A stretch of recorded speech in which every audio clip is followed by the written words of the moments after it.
Molly, a dedicated public servant in a quaint small town, found herself entwined in a peculiar marital situation. 8 years ago, she tied the knot with Michael, her fellow public servant. However, their careers demanded constant relocation, forcing them to lead separate lives despite being husband and wife. The absence of children only accentuated their solitary existence. Night after night, at 9 p.m. sharp, Molly would receive a familiar message on WhatsApp from her husband. "Damn, I have a meeting tonight as well," it would read, followed by a brief exchange about their uncertain reunion. This routine, albeit predictable, was the closest semblance of communication they shared throughout their marriage. To outsiders, their arrangement might have seemed like a marriage of convenience, a notion exacerbated by their profession as federal civil servants, often deployed to different military bases every few years. Yet, within their circle, such separations were the norm rather than the exception. 2 years ago, during one of their fleeting WhatsApp conversations, the topic of purchasing an apartment in Molly's hometown of Jackson, Mississippi arose. Hopeful yet resigned, they entertained the notion of cohabitation should fate allow. Their dialogue, though terse, hinted at underlying sentiments of longing and uncertainty. When Molly finally acquired an apartment in Jackson, she did so with a dual purpose: to be closer to her roots and to potentially share a life with Michael should their paths align. The prospect of finally living together after years of separation flickered like a distant beacon of hope. Then, one day, amidst the usual silence of WhatsApp notifications, Michael's voice broke through the monotony with an unexpected phone call. The deviation from their routine caught Molly off guard, prompting a brief exchange about his parents' upcoming visit. Despite the shift in communication medium, the warmth Molly had yearned for remained elusive in Michael's distant demeanor. As Molly hung up the phone, she couldn't help but wonder, when was the last time they truly felt like a couple?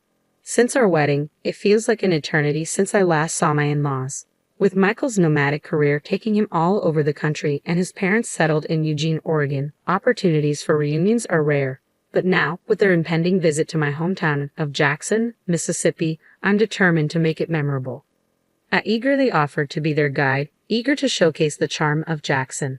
As we exchanged pleasantries upon their arrival, I couldn't shake the feeling of the vast distance between our lives. "Molly, long time no see. How have you been?" my mother-in-law greeted me warmly. "I'm doing well, thank you," I replied, masking the ache of separation. "Michael has been living alone for a long time. Sorry for not being able to meet up," she continued, acknowledging the chasm between us.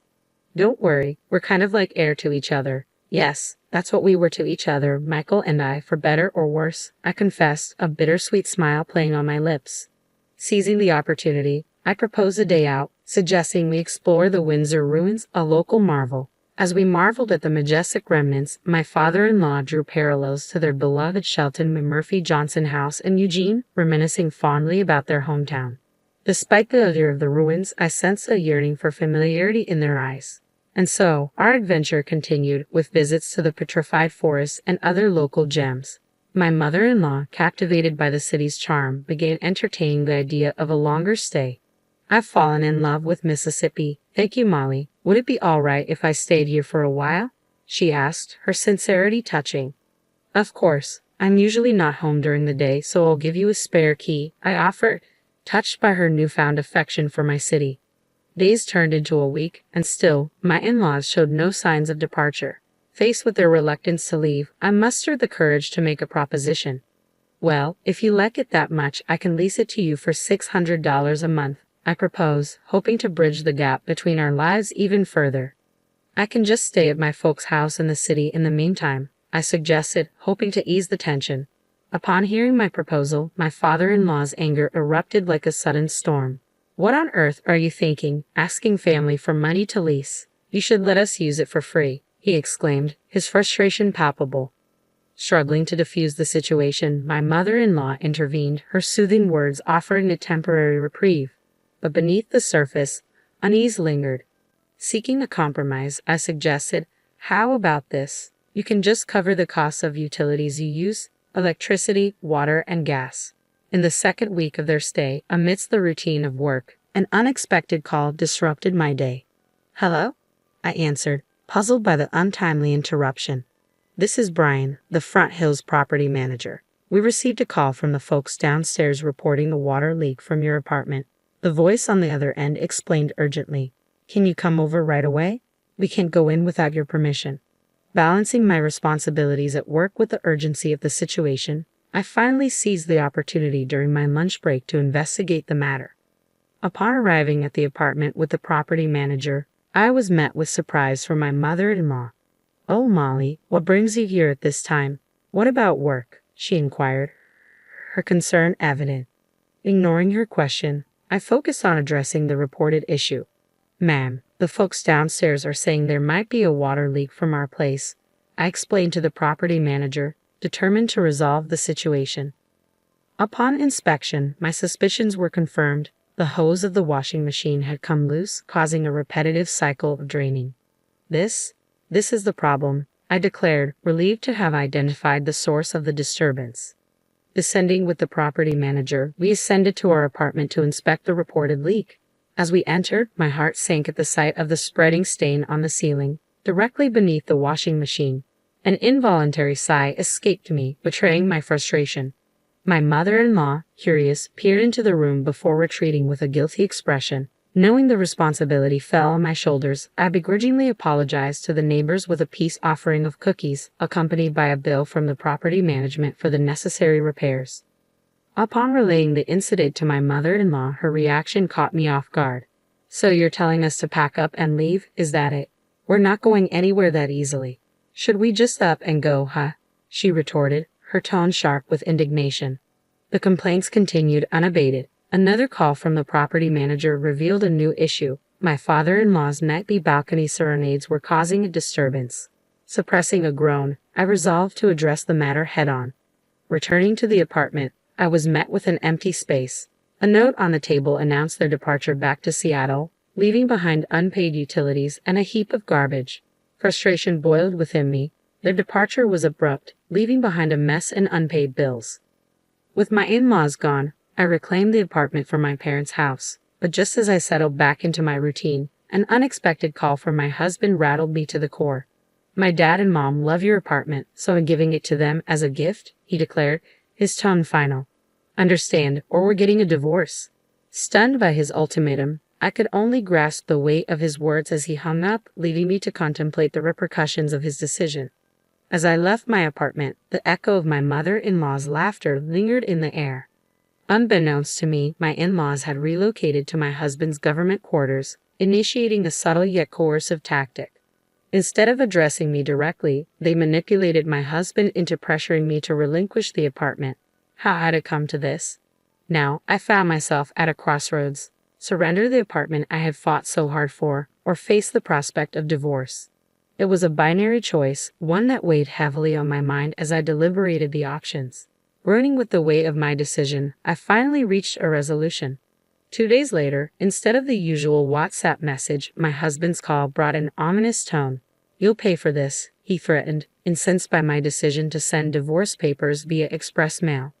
His anger caught me off guard, but I stood firm in my resolve. Yet the repercussions of my actions unfolded swiftly. Summoned by my boss, I received a transfer order to Dallas, orchestrated by my ex-husband who managed personnel.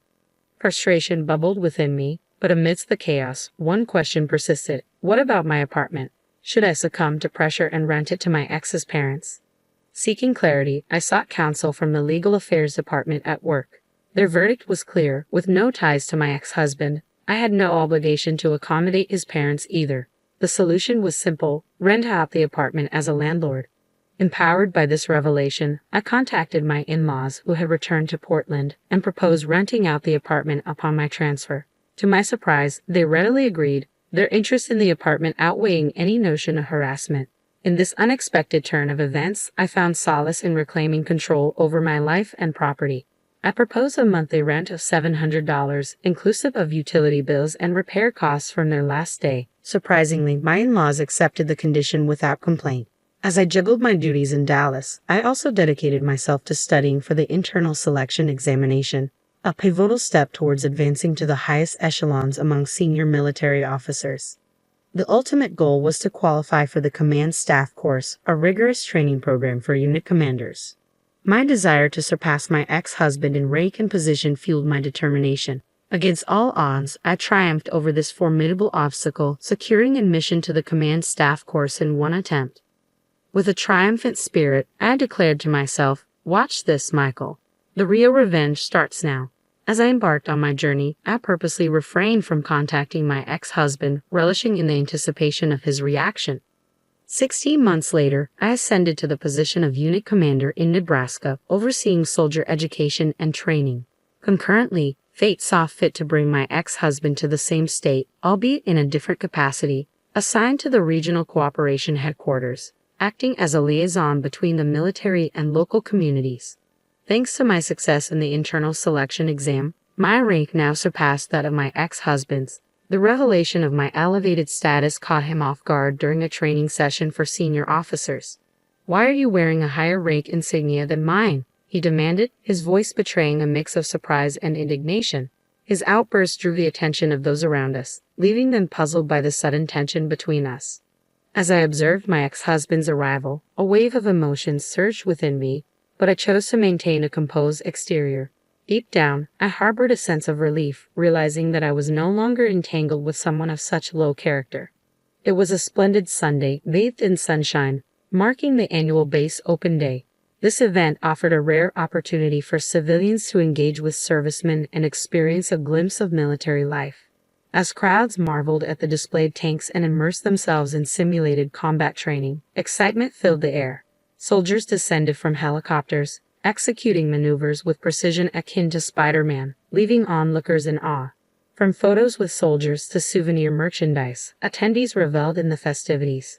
Amidst it all, I, as a training coordinator, manned a booth offering civilians a chance to experience the forward-leaning rest position alongside active servicemen. In the midst of this bustling atmosphere, my ex-husband made an unexpected appearance, accompanied by members of the Parents Association. The sight reignited the suppressed emotions I held towards him and his family, stoking the flames of revenge within me. In that moment, amidst the vibrant festivities, I saw an opportunity for ultimate retribution. I couldn't let this opportunity slip by. "How about it, Mr. Over there? Mom and Dad, would you like to join us too?" Before I knew it, I found myself calling them over, reluctantly ushering my ex-husband and former in-laws to our booth. With a determined yet subtle forcefulness, I fitted my ex-husband with an iron helmet and positioned him amongst the other servicemen. "All right, in the military, we assign everyone a number," I explained, suppressing a smirk. "When I say start numbering, the person on the right will say 1, then the next person 2, and so on." I orchestrated the lineup, strategically placing my ex-husband at the far right in the coveted number 1 position, surrounded by a mix of servicemen and civilians. "Numbering start," I commanded, relishing the control. As the exercise commenced, my ex-husband's prompt response and rigid stance almost broke my composure. Suppressing the urge to laugh, I reveled in the unexpected amusement of the situation. Following the lineup, the instructor, a seasoned serviceman, delivered a concise lecture on the forward-leaning rest position. Participants, including my ex-husband, diligently followed suit, repeating the moves until they were proficient to a certain extent. From that moment onward, I assumed command. "We're going to conduct combat training," I announced, addressing both soldiers and civilians alike. "Soldiers, be mindful of your muzzle direction. Civilians without guns, please simulate." With a firm directive, I rallied the 9 participants. "Target the tree ahead, forward." We're maintaining a low profile, advancing by running, using the tree for cover, I instructed, orchestrating the exercise. "Keep your weapons pointed towards the enemy direction, and let a portion of the team move forward in a bounding overwatch." Number 1. Bounding overwatch, move forward, I commanded, pushing my ex-husband to his limits. With each directive, my ex-husband, an active duty soldier, obediently followed, crawling along the ground with his rifle. Amidst the spectacle, laughter erupted from the crowd, unaware of our personal dynamics. To them, it was merely an amusing display of a female commander directing a male soldier. However, my ex-husband's parents wore grimaces, perhaps realizing the reversal of power dynamics. In the hierarchical world of the military, my ex-husband had always asserted dominance, both at work and in private. Yet, fueled by frustration, I undertook and aced the selection exam, turning the tables. Refreshed by the experience of asserting my authority, particularly in front of my ex-in-laws who had once looked down on me, I reveled in my newfound confidence. Days later, my ex-in-laws expressed a desire to move out, freeing me to commute from my own apartment, a symbolic victory. Ironically, encounters with my ex-husband continued, but each time his grimace brought me secret pleasure, a silent reminder of my newfound impact.